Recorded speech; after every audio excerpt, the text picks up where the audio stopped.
Welcome to Arazy Group's regulatory update. In today's update, we are going to give you a regulatory wrap-up in Argentina that will include information about MERCOSUR technical regulation. On January 13, 2025, the Argentine government officially adopted Resolution GMC 25/21 via ANMAT Disposición 64/2025. This marked the replacement of the outdated 2002 framework, Disposition ANMAT Nº. 2318/2002, based on GMC Resolution 40/00. The new regulation introduces detailed and precise definitions not present in the earlier version. These include software as a medical device, SAMD, nanomaterials, active diagnostic and therapeutic devices, implantable devices, in vitro diagnostics, kits and reusable surgical instruments. It also defines roles like the legal manufacturer and importer. Previously, classification was limited and general. Now, there are 21 well-defined rules. Rules 1 through 4.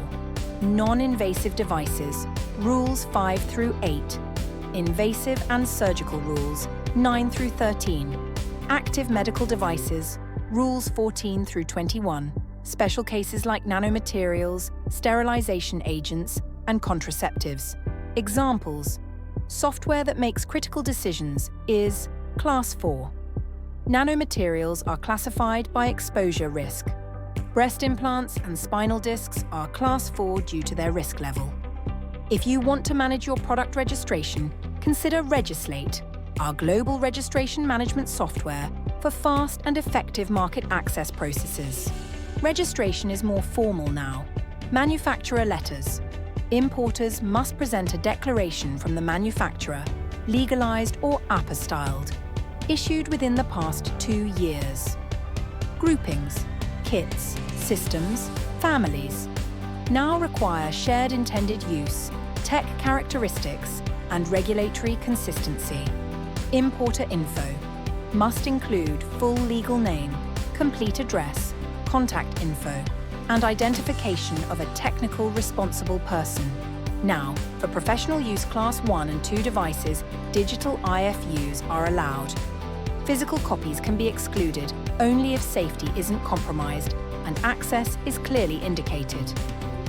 Labeling now must include manufacturer and importer name address, lot or serial number, manufacture and expiration date, sterilization method, single-use designation, if applicable, special handling instructions, name of the responsible technician, full registration number, precaution and warning statements.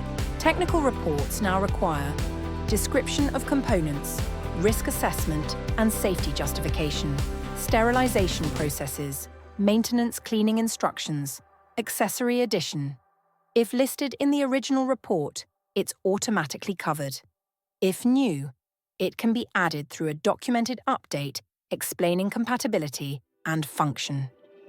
Revalidation requires resubmission before expiry, and cancellation must be formally requested by the registrant. Thank you for following our regulatory updates. If you have any questions, need more information, or would like to book a demo of our software, please email us at info@arazygroup.com or simply head to our website and head to the Contact Us page.